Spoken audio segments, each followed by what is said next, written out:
Sorry, guys. Before I do anything, gotta fix these lips. Chapped AF. Hello friends, thank you so much for clicking to watch this video. My name is Sydney Black. For today's video, I'm just going to be doing a chit chat, get ready with me. Just kind of talking with you guys about some stuff that's been going on in my mind and in my life. A couple of you guys have requested that I do more videos like this, and I actually genuinely enjoy doing videos like this, so that's what we're doing today. I will not be sharing all the products that I'm using in this video, but I will be sure to put them down in the description box below. We're just gonna be chatting, chat-a-latin, chat. If you haven't already and you would like to, please subscribe to my channel and turn on the notification bell so you don't miss any new uploads from me. All right, and let's just jump right into the video. Okay, what should we talk about first? How about depression?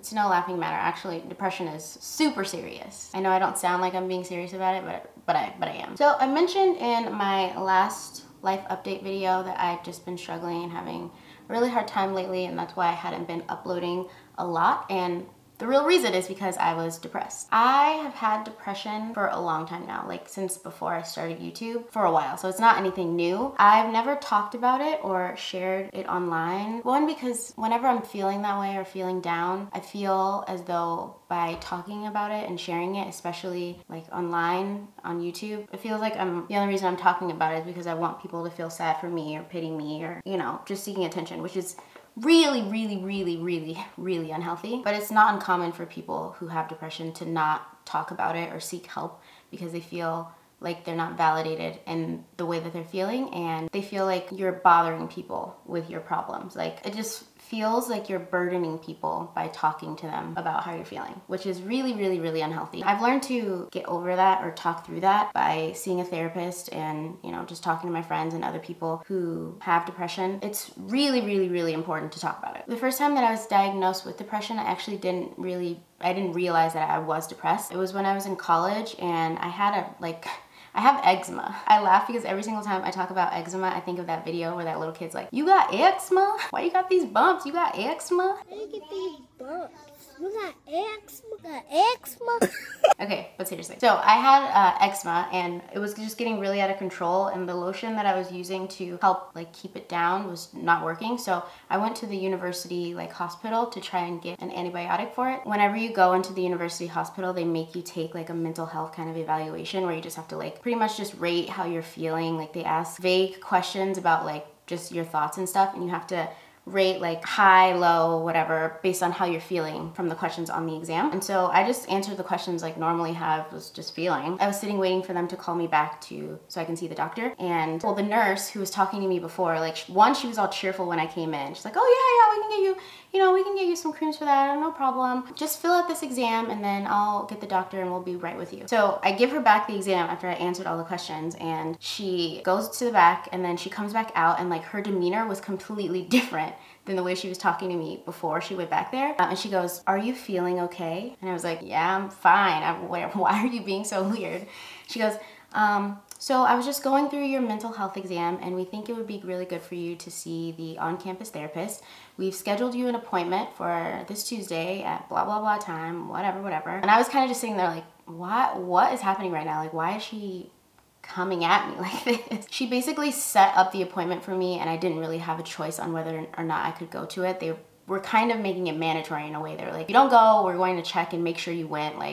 You basically have to go to this based off of your answers from the mental health exam." So I was like, "Oh shit, all right, well, okay." So I went to see the on-campus therapist, and she started the same way. She was just like, "Oh, hi, what's been going on? What are you here for? What do you want to talk about, basically?" And I was like, honestly, I don't really have anything that I wanted to talk about. The nurse, when I was at the university hospital, basically made me come here. I really didn't have anything that I wanted to talk about. I would have never gone to see a therapist on my own, I don't think, at that point. So she opens up my file, and she sees the mental health exam that I'd taken, basically, and then she did the exact same thing the nurse did. She got hella serious, and she was like, "So are you really feeling okay?" And I was like, "Yeah, I think I'm okay."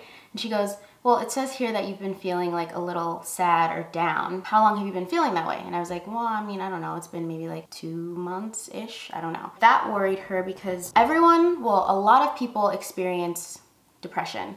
But usually it's situational, so there's like a reason why you feel depressed, and it only is supposed to last for like 2 weeks. So if you're feeling depressed for like 2 weeks, eventually it'll go away and your hormones will get back to a normal level and you won't feel that way anymore. But if you feel that way longer than 2 weeks, then that usually means that something else is wrong. And I'd been feeling that way for 2 months. So then she basically just started asking me questions like why I was feeling that way, and you know, trying to maybe just get down to the root of what might have caused it. And I honestly didn't have an answer because I didn't realize that I was depressed, if that makes any sense. Then she asked me questions like about like if I'd ever thought about killing myself, like committing suicide. And I answered yes, because I had. In my mind at that point, I thought it was something that everyone thought about. Like I thought it was normal to like think about killing yourself. Saying that out loud now sounds really like sad and terrible because it isn't normal. A lot of people do have those thoughts, but it's not something that people just think about on a normal basis. So when I answered yes, like, yeah, I do sometimes think about it, then she said, okay, have you thought about how? And I told her, yeah, like, of course, like, like to me, it was like, in that situation, like talking to her, I was answering the questions with the assumption that everyone thought this way. Like I thought the way that I'd been thinking and feeling was normal. Like I thought it was normal, I don't know. So she's like, have you planned it? And I'm like, no, I haven't planned it. She goes, okay, so you just think about it and you have like ideas on how you would, but you don't have a plan. And I was like, no, I don't feel like I would ever do it, but I do think about it and like have thought about ways that I could do it. So then she asked me like, how often do you think about it? Like, is it every day? Is it, you know, a couple times a week? Like how often do you think about it? And I think at that point it was like, it wasn't every day, but it was every other day. Like I do remember it was like often that I would just have these like random thoughts about, you know, committing suicide and like ways that I could commit suicide. And she goes, okay, well, you know, I just want you to know that like the way you're feeling is normal because a lot of people experience this. However, it is important for you to be aware of the thoughts that you're having, because she explained to me the way suicide works is you have a thought, you have the thought of like wanting to kill yourself, and then you think of how you can kill yourself, and then you start to plan it. And the way that the sequence of thoughts happens, it's so unconscious, you don't even realize that like that's the way that it's going. So you'll have the thoughts, you'll think about how, and then you'll like have a plan of like, you know, what you can do. And eventually these thoughts will be so just rapid and on point in your brain that it'll just become an action. So one day it's not even a thought anymore, it's just an action. And you've just been thinking about it and planning it and preparing for it so long in your head that it just comes naturally to just act on it. So I hadn't yet gotten to the point where I was planning it. I do think like if I would have never went into the doctor and never been like required to go see a therapist and have this conversation, I probably could have gotten to that point because I didn't even realize how unhealthy the thoughts I was having initially were. I'm not gonna cry in this video. I'm not gonna cry. I'm not gonna cry. Don't cry, stop. How am I supposed to continue with the makeup if I'm gonna like start crying? But I honestly don't know if I would have never gone in. I'm gonna get myself together, guys. I'm gonna get myself together, hold on. I don't know that like my thoughts wouldn't have gotten to the point where I was like planning it and eventually just did it because I wasn't aware of how dangerous those thoughts were even becoming in my brain. So after that, I went and saw the therapist for a while, basically until I graduated, because it was free, and she became my friend. Like we were friends and we would just talk about everything. And eventually I stopped having those thoughts and stopped having those repetitive thoughts because just getting it out and kind of like processing like what my thoughts were and how I got to that point really did help me in a really big, tremendous way. So since then, I have had like spouts of depression, and usually like if I just stop uploading for like a couple weeks or I'm not like posting as much, it's usually because I'm just kind of having a little depressive episode, and I feel like I don't want to put that kind of energy back out into the world because I don't know, to me it just feels like if I'm sharing and, you know, talking about my depression while I'm depressed, I just worry that it'll trigger other people to feel that way, or it'll bring up, you know, emotions for people that they don't already have. I don't know, I look at it as like I have like a virus, like a cold, and I don't want to spread it, so I just kind of like hover it to myself and try and like get better on my own, which is really, really, really unhealthy. So this past couple of months when I was feeling down, I learned a lot about myself. I learned that my depression or my depressive episodes are triggered when I feel like I don't have control over what's happening in my everyday life. I just kind of like start to spiral and just start digging the hole deeper from there. I also suffer from adult attention deficit disorder, or ADD, and I've had it for, I think I've had it probably since I started college, maybe before then, but I feel like a lot of us have it to like a varying extent, somewhere on the spectrum, just because we've trained our brains to be distracted with like our phones and our jobs. Like multitasking has become like an everyday part of our existence because we're constantly just like doing a bunch of different things on our phone at once. So I feel like ADD is also common. So I've also been diagnosed with ADD. One of the main problems with attention deficit disorder is you literally just cannot focus and do one thing at a time. Like it's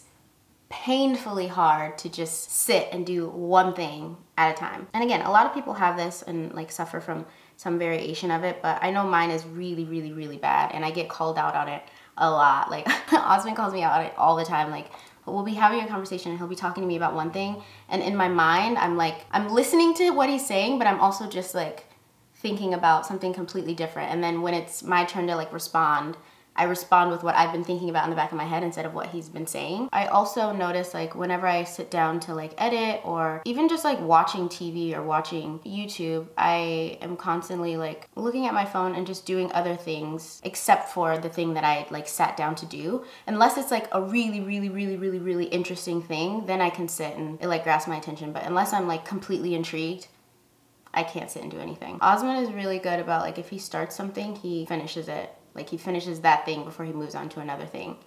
I can't do that. So for the last 3 years or so, I've had, I take medication for my ADD. It works well for me, I like it, but I also go through like these phases where I'm just feeling like I wanna like clean my body and I wanna get clean and like eat better and stop taking medicine and blah, blah, whatever, whatever. So last month, that's what I decided to do. And it was no bueno, y'all. For the first week or so, I was fine. Like I really felt fine. I felt like I was, you know, able to do things throughout my day and like get things done. Like I wasn't able to get as much done as I did when I was on my medication, but I was able to get things done, and it was really nice to feel like I wasn't dependent on something. Like to me, because I've always been such an independent person and I don't like asking for help and I don't like seeking help, I don't even like depending on something that was like diagnosed for me to use. I was just having a really hard time with it. So the first week after I got off of it, I was doing good, I was fine, everything was great. And then into week 2-ish, I started noticing that it was getting really hard to just do like simple things. Like things that aren't hard, it was becoming like mentally draining on me to do. But I kept at it and I kept like trying to do it. I would like wake up and, you know, have a list of things that I wanted to get done and I wanted to do, and I would start like doing the things on the list. And as time went on, it felt like it just got harder for me to go down the list and like complete the things that I'd written down that I wanted to do that day. And then eventually it got to a point where I'd get halfway through maybe 1 or 2 things on the list, and then I would just feel so exhausted, like completely drained. And then I would just go lie on the couch and like watch Netflix. Then I would feel worse about myself because I felt helpless, like I couldn't do anything. Like I'm just incapable of doing anything on my own. I even tried filming a couple times, and I would just sit down and start to film, and then just, I don't even know, I can't even really fully explain what happens, but you start like really excited to do something, and then out of nowhere it just kind of turns off and you're completely demotivated to do it. And then you try and push yourself to keep going and doing it, and it's literally just like exhausting on your body to like keep trying to do something that like everything inside of you is telling you like, you don't want to do this anymore, stop doing it, what are you doing, stop, no, you're not doing this anymore. So I tried filming a couple different times, and eventually I was just like, you know, this isn't working. And every day would just end up with me on my couch like feeling sad for myself because I couldn't get anything done that I wanted to do during the day. And then the depression starts to seep in, where you just feel hopeless and you feel like nothing matters and nothing's gonna be better, nothing can be better. Like you just have these terrible thoughts about yourself and about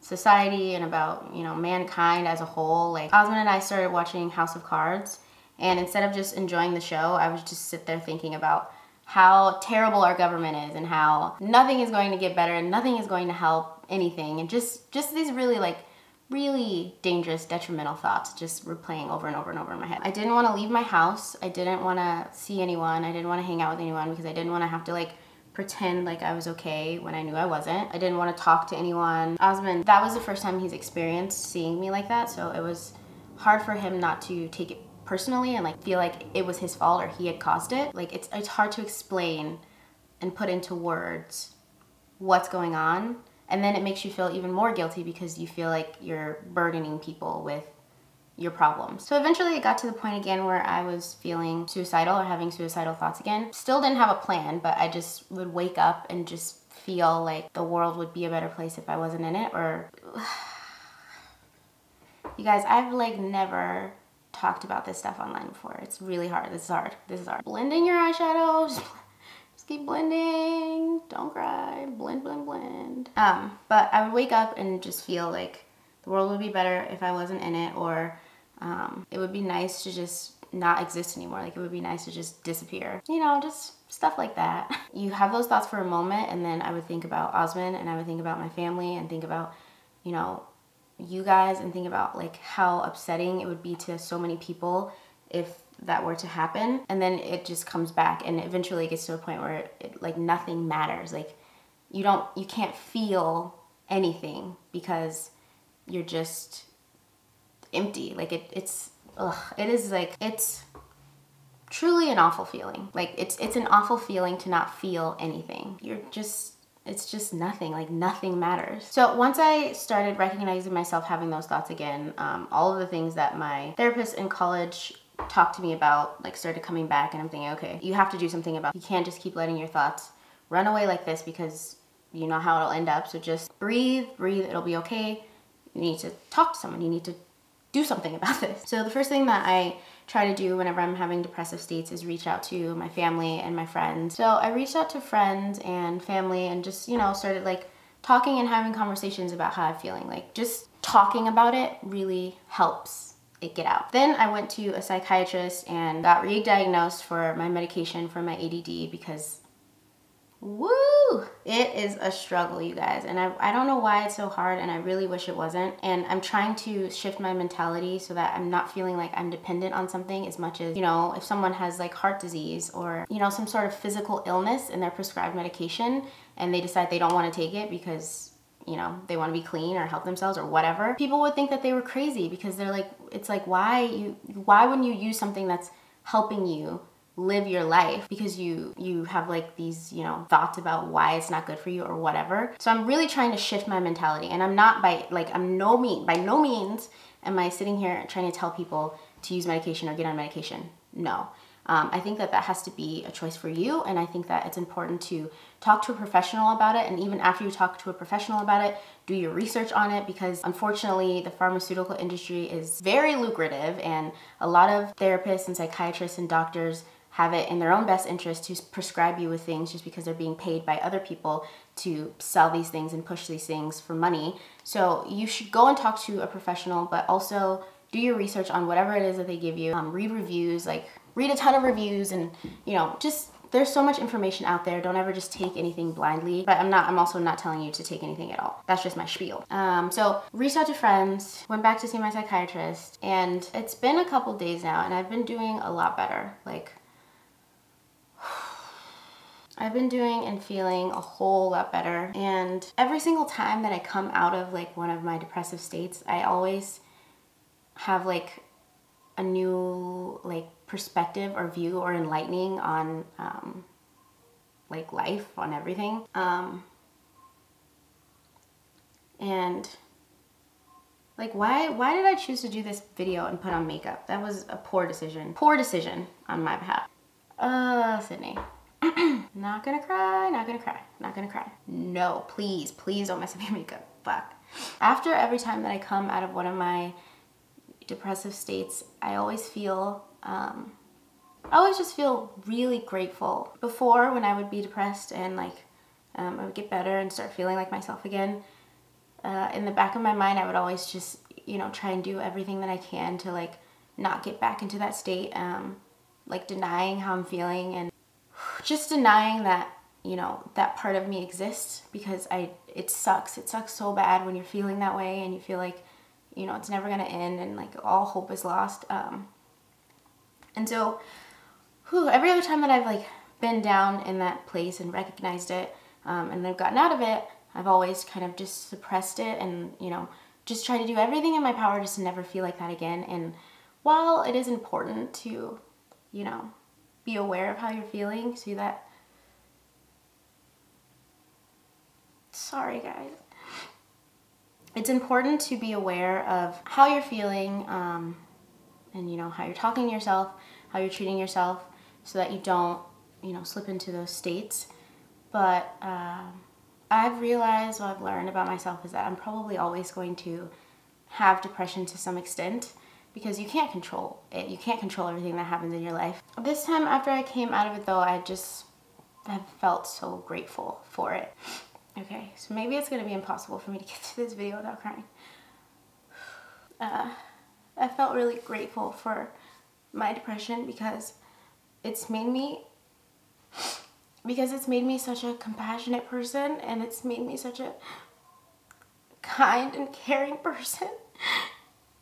And I think that when a lot of people meet me and, you know, get to know me, you tell me that I'm a kind person and like that I just care a lot about people. And I haven't always been that way. And I've realized that the reason that I am is because of my depression, because I know what it feels like to be just so down and feeling so alone and feeling hopeless.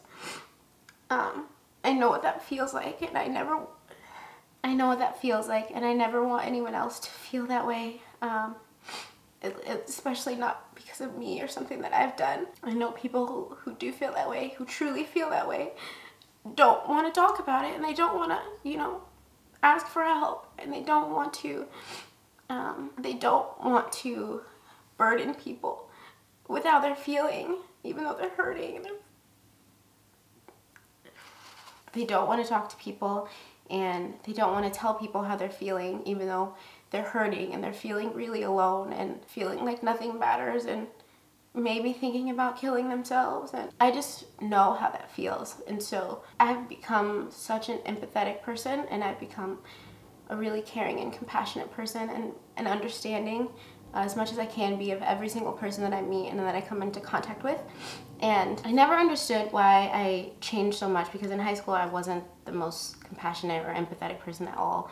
But I've realized now that it is because of my depression that I just have just more of an understanding on human emotions and how people are feeling, and I just want to help. It was not a good idea to do my makeup while talking about this video. The reason I never talk about this, because I don't want to like get online and like be crying and sad and like, you know, that's what you guys are watching, and you know, that's what you're taking into your life and into your everyday. I don't want that for anyone. But I realized though that I'm not alone, and I'm not the only person who feels this way, and I do have a platform to talk about these things with people and maybe help someone else who's not aware of how they're thinking, or feeling like the way they feel is, you know, not valid or not real. Maybe it can help them. Like by me talking about it, I can help in the way that I want to, in the way that I try to in my everyday life. I don't know, you know, where everyone is on their, you know, their own journeys, but I've just really come to realize that like I have, you know, depression. I probably am always going to be depressed, and there's going to be different things that trigger it, and I should be aware of the things that trigger it, but I also just need to love that part of me because it's who I am, and it's made me who I am.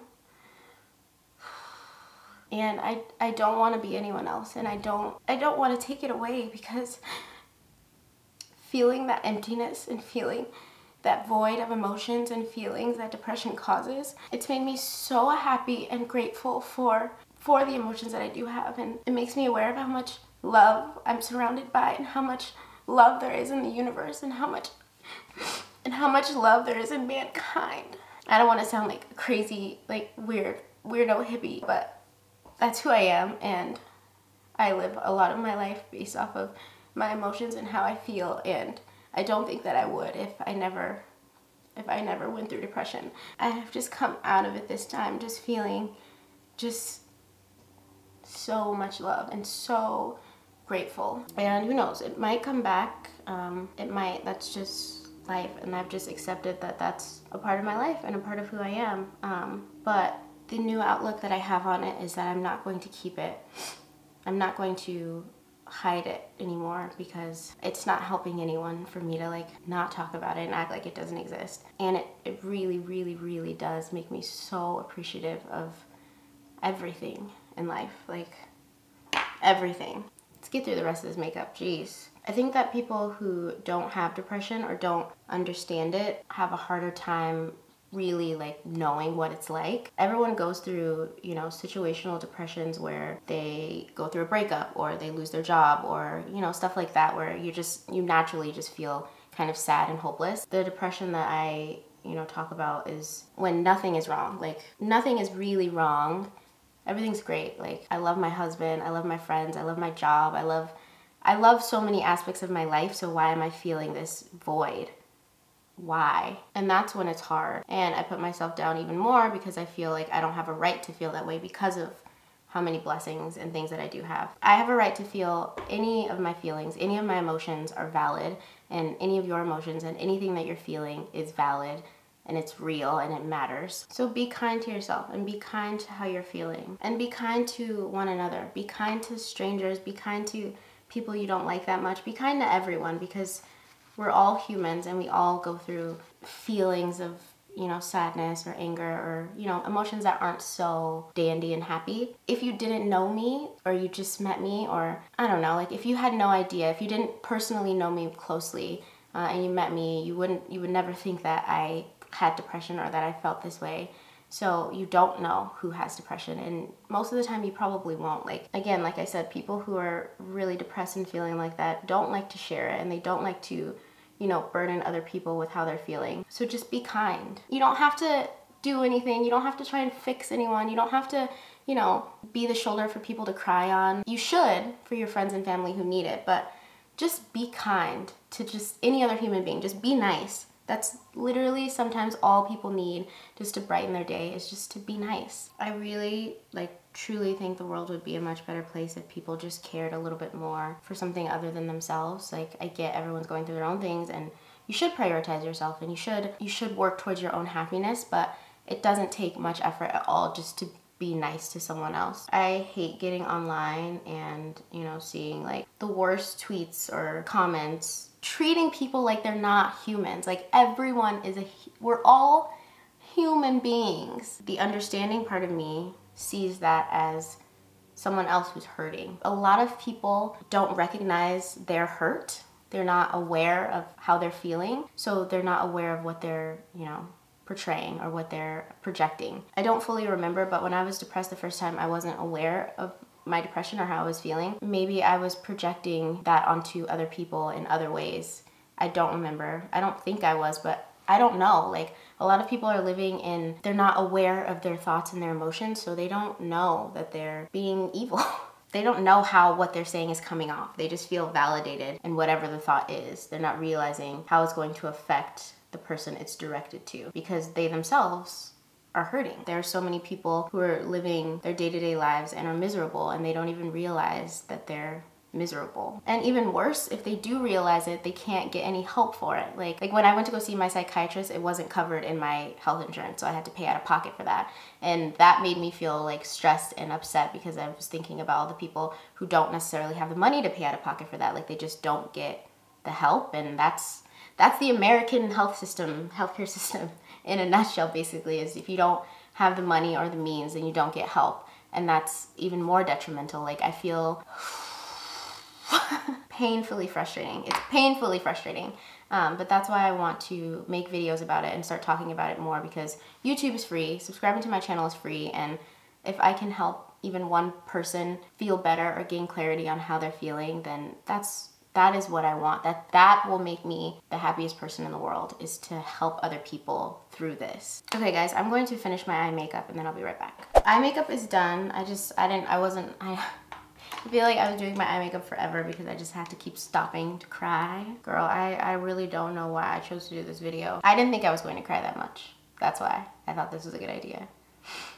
I know majority of my followers are Black females, young Black females. I feel like there's a lack of education surrounding mental health in the US total, but especially in minority communities, because we're struggling with so much outside of ourselves, just based on how we look on the outside. It's a lot harder to be introspective because you're just kind of in survival mode. And I feel like it keeps a lot of us down. Like, it keeps a lot of people from reaching their true potential or doing the things that would make them the happiest in life, because they're unable to step inside of themselves to, you know, fix what's going on inside to be able to do things outside, if that makes any sense. And that's not their fault. Like, racism and prejudiceness is real. Like, it's realer than a lot of things, for sure. Sexism is real, classism is real. What else? I'm sure there's other isms that are real. They exist for sure. One thing that upsets me though is I feel like there's so much talk and awareness to all of these isms, and there's not enough education on how to deal with that internally. So while I think it's really, really important to fight for equality and to have our issues be brought to the forefront and solved and cared about, I also think there needs to be more education around how to deal with all of this stuff mentally and internally, because I don't feel like there is enough of that. A lot of things in life start on the inside, and because humans are human and we see people on the outside, we don't really get to see, you know, what's going on inside. So I really want to talk more about the things that I've learned and shared and gone through, so that it could help someone else out there like me who might not even be aware of how they're feeling now, or is aware and feels like there's no hope and nothing's ever gonna get better and just alone. I expressed in my last video how I was having a hard time with YouTube and making videos because truthfully I just felt like I could be doing more, and I want to be doing more, and I want to help people in more ways than just, you know, distracting them with makeup. I do think that makeup is beautiful, and one of the reasons I got into makeup was because I loved seeing how happy people were after I got done doing their makeup and how confident they felt about themselves, and just giving them just a little bit of happiness to go about their day and do good in the world and feel good. And lately I feel like I haven't been able to do that through YouTube anymore because of how much it's changed. So while I do still want to talk about makeup and beauty, I definitely want to do more surrounding mental health and help my viewers who don't necessarily have, you know, the means or the wherewithal to go and get it, or aren't even aware of it. Like, the way you feel in your mind is just as important as the way you feel in your body. If you have a broken leg, you don't walk around on your broken leg. You know, try and go get it fixed. But a lot of us have, you know, broken psyches and broken ways of viewing, you know, the world, and it's causing a lot of pain, and it's causing a lot of hurt, and it's only recycling that pain and that hurt because we're having a hard time seeing love and feeling love. I feel like I just go off into tangents about this, but I'm very passionate about it because I think it's important, and I think it's necessary. Just sharing how I feel and, you know, what I've been through. I just really want to help people. All right, you guys, I feel like that is all that I have for you for now. I love talking about things like this because it is very important, and I'm really big on self-development. I read a lot of self-help books. I have for years, and it's something that I've never really talked about online because I didn't think it was something that people wanted to watch, but I think it is important, so I'm going to start talking about it and helping people in that way. For people who need it. It's very important, and I think the world would truly be a better place if everyone was kind to themselves and kind to each other. So I sound like such a hippie, but this is Hippie Sid. This is who I am. Welcome. Nice to finally meet you. All right, you guys, that's it for this video. I hope that you enjoyed it. I love you so much, and I'll see you in my next one.